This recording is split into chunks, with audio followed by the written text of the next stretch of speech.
Right now, the judge is meeting with the jury in the Upatoy triple murder trial as deliberations continue, and there could be new developments.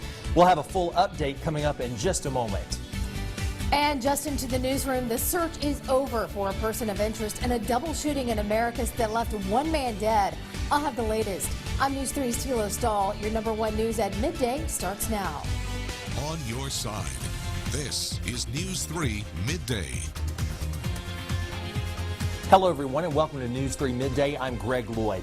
Right now, so a developing story. The jurors are meeting with the judge and attorneys about the possibility of a mistrial in the Upatoy triple homicide trial of 17-year-old Rufus Burks.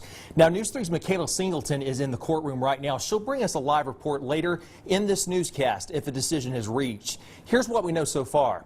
Judge Gil McBride today says that it became a turning point, that jurors had entered into 22 hours of deliberations. And today, he asked jurors for another vote on the 10 charges against 17-year-old Rufus Burks before things went any longer. Now, family members of Gloria, Caleb, and Keyanna told Michaela it's been a devastatingly long wait throughout the process, and this morning they held a short prayer outside the Government Center building.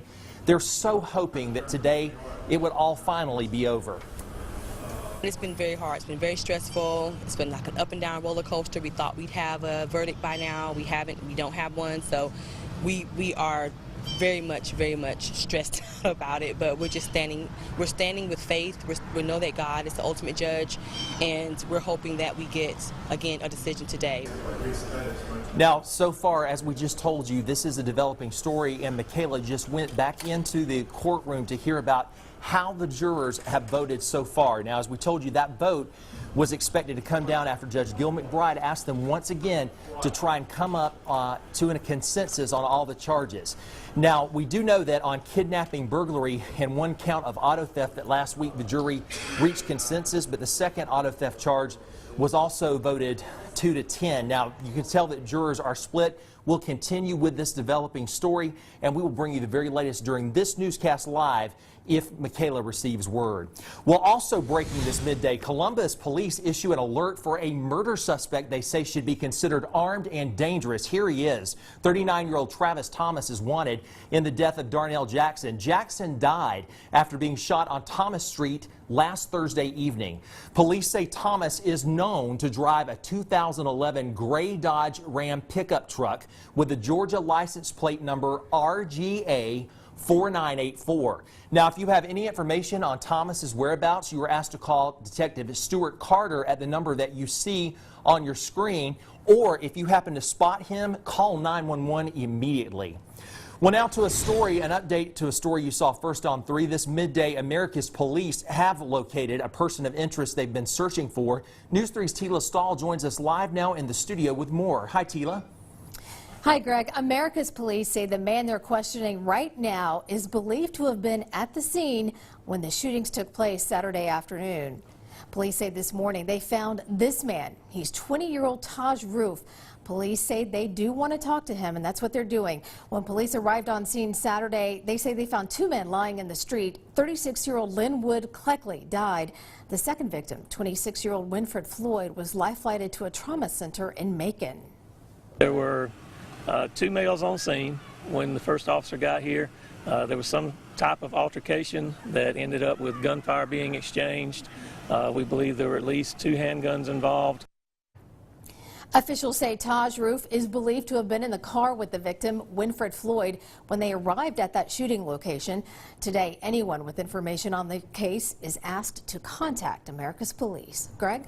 Okay, Tila, thank you very much. In Alabama, one Lee County family is grieving the loss of 2 people who died in a car crash. According to the Lee County Coroner's Office, that accident happened Saturday at the intersection of U.S. Highway 280 West and County Road 89 South.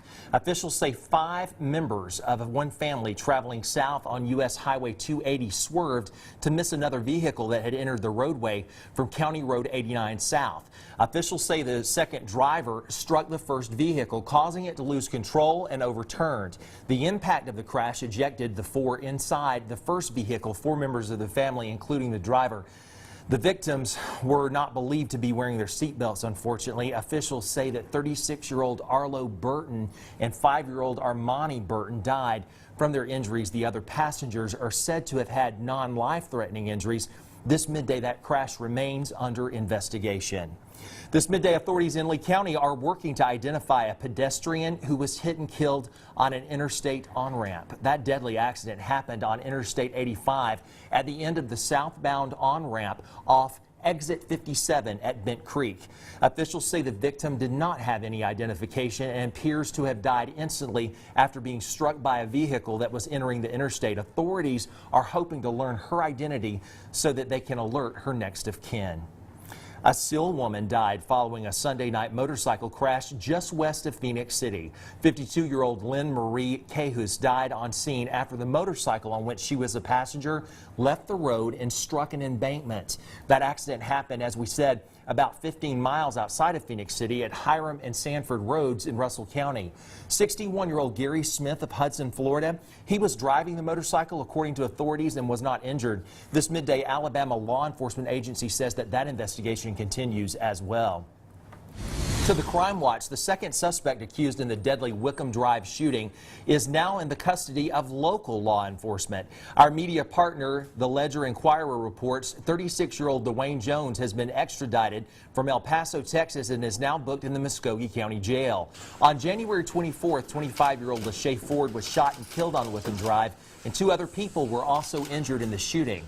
35-year-old Carl McClendon is also charged in that deadly shooting. Now, he pleaded not guilty in Recorder's Court last week. Jones is scheduled to be in Recorder's Court himself tomorrow morning at 9.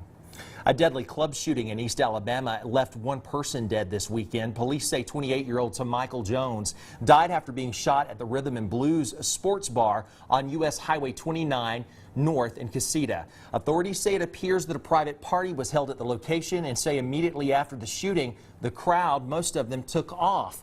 Now, there are some rumblings that that club should be closed down. Some people in the community are saying that. We'll have more on this story tonight on News 3 beginning at 5 for Central. Now it's time to take a look at your midday forecast. You're looking at live uptown Columbus, a beautiful shot there, but a little cloudy. Let's go ahead and check in with meteorologist Jeff Kelly. Good afternoon, Jeff. Good afternoon, Greg. If you're a warm weather person, this is going to be your week. Temperatures are already up there in 70s, so we've been above normal since this morning. It's been amazing, but a couple clouds that's filtering some of the sunshine out. You can see them cycling through the area, so a few breaks in the for some sunshine this afternoon, but I'm still going to go with mostly cloudy skies, and I think we're on track. Upper 70s, low 80s. I'm going with 81 for this afternoon. We'll talk about what's ahead this week. You get a hint. It's going to be pretty warm out there. We'll talk about the chance of breaking records, too, coming up in a few minutes. Okay, Jeff, thank you. And a story you'll see only on 3. The residents of one local apartment complex wait in uncertainty of whether or not power will be restored since today is President's Day, a holiday. Colonial apartment residents say their power went out around 1 o'clock Friday. And from there, they say they contacted Georgia Power. They also say that their landlord, the Terman Realty office, says that they came out and are trying to restore the power, but were unable to do so because of a technical issue at the complex. It left them without lights, heating, and air conditioning, as well as hot water. They don't give a about us, and they shouldn't be that way. But you want my money every month. Do what I ask when I call for the request for you to fix something. I mean, we treat it like, you know, they don't care. Residents were told the power would be restored and expected it to be back on by now. But since today is a holiday, they're unsure.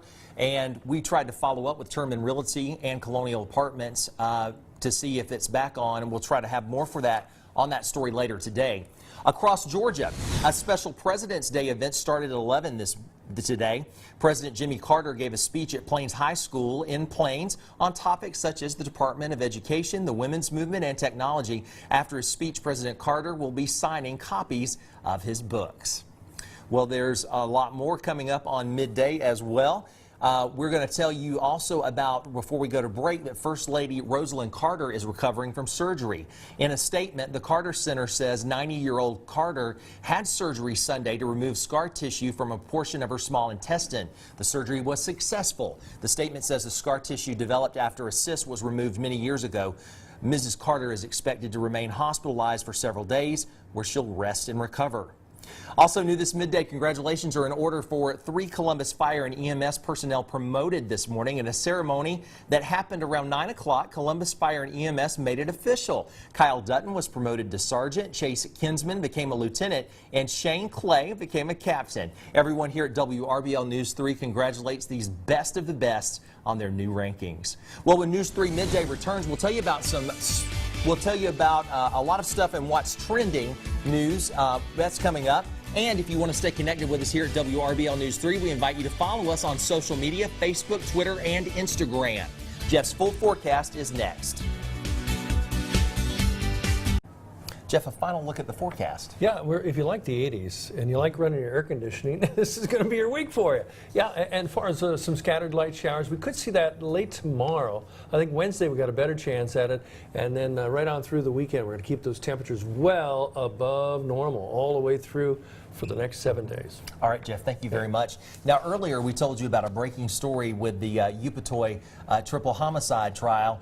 There was discussion of whether or not there would be a mistrial declared. We understand now there's an answer. Joining us live from the Government Center is News 3's Michaela Singleton. Michaela, what do you know now?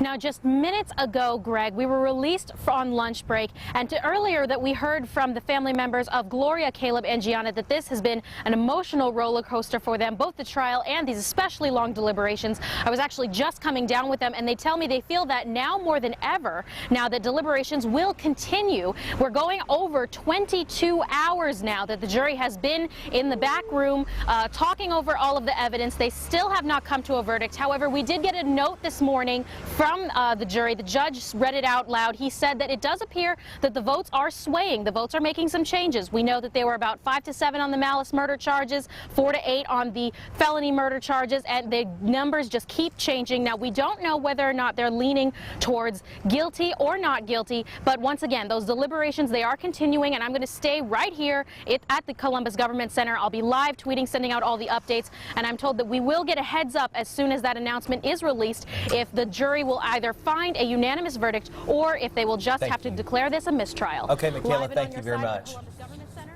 Michaela. All right, keep it here on WRBL News 3.